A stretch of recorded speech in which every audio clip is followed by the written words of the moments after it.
Assalamualaikum warahmatullahi wabarakatuh. Perkenalkan, nama saya Azahra Izatul Maila dari kelas 8I. Di sini saya akan menjelaskan tentang Daulah Ayyubiyah, benteng kehormatan kaum muslimin. Ada 5 pembahasan yang saya akan bahas. Yang ke-1, asal-usul penamaan Daulah Ayyubiyah. Yang kedua, sejarah berdirinya Daulah Ayyubiyah. Yang ketiga, Khalifah Al-Ayyubiyah. Yang keempat, prestasi-prestasi Daulah Ayyubiyah. Dan yang kelima, kemunduran Al-Ayyubiyah.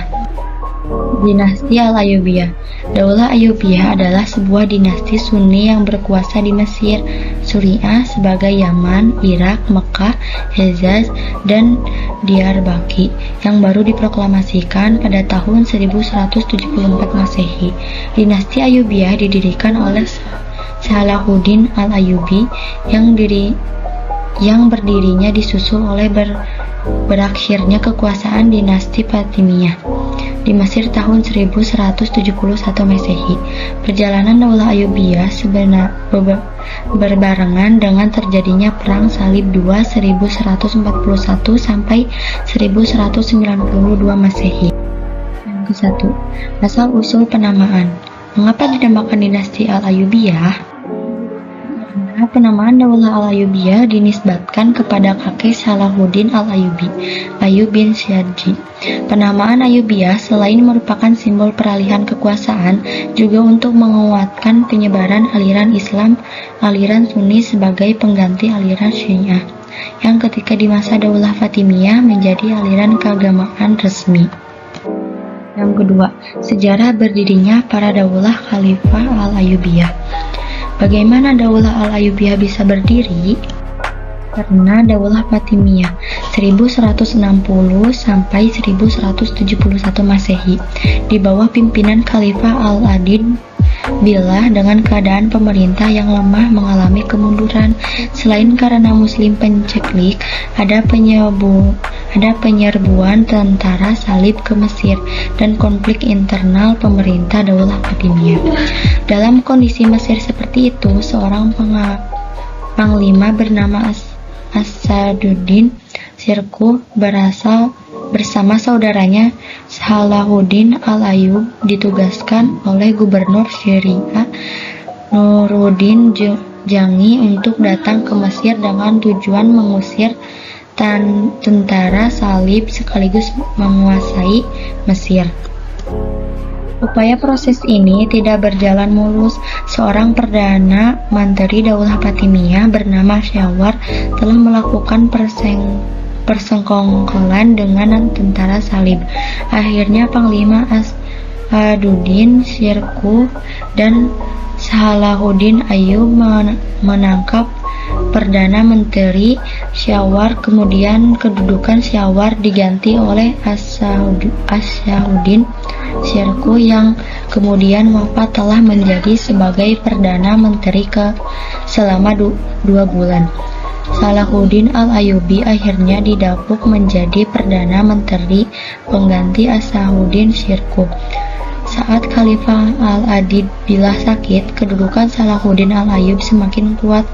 Salahuddin Al-Ayyub mendapat dudukan penuh dari rakyat Mesir.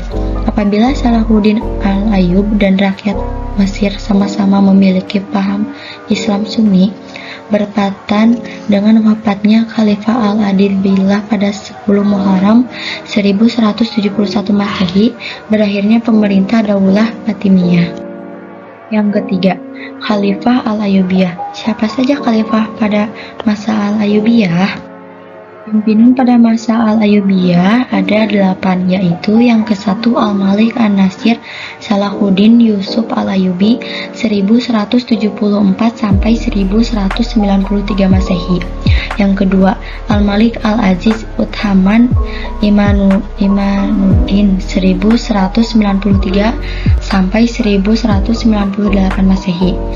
Yang ketiga, Al-Malik Al-Mansur Nasiruddin 1198 sampai 1200 Masehi.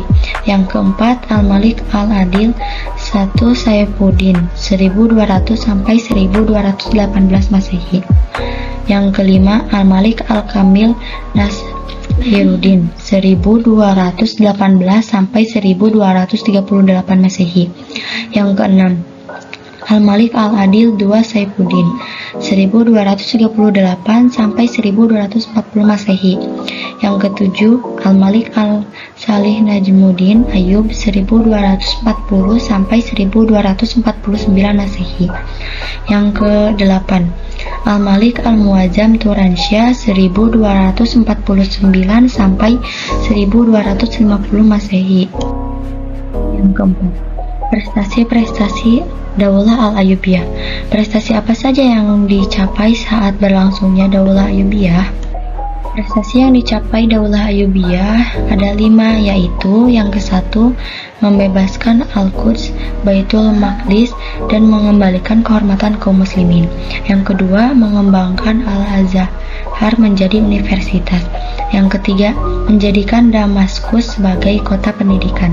Yang keempat, dalam bidang arsitektur, Al-Ayyubiyah membangun benteng kokoh yang disebut Kalat dengan tujuan melindungi Mesir dari serangan tentara salib.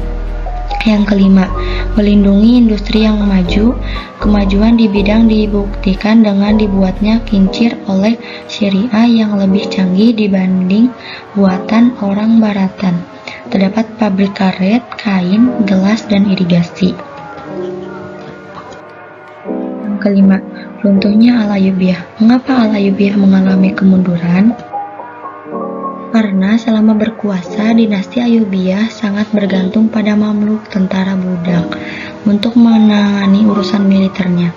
Sayangnya, runtuhnya dinasti ini sebagian besar disebabkan oleh para Mamluk dari Turki sendiri. Runtuhnya dinasti Ayyubiyah dimulai pada masa pemerintahan Sultan Al-Salih 1240 sampai 1249 Masehi.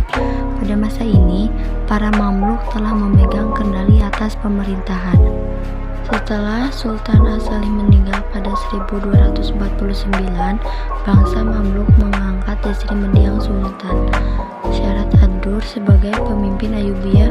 Pengangkatan Syarat ad-Dur menandai berakhirnya kekuasaan dinasti Ayyubiyah di Mesir dan berdirinya dinasti Mamluk 1250 sampai 1517.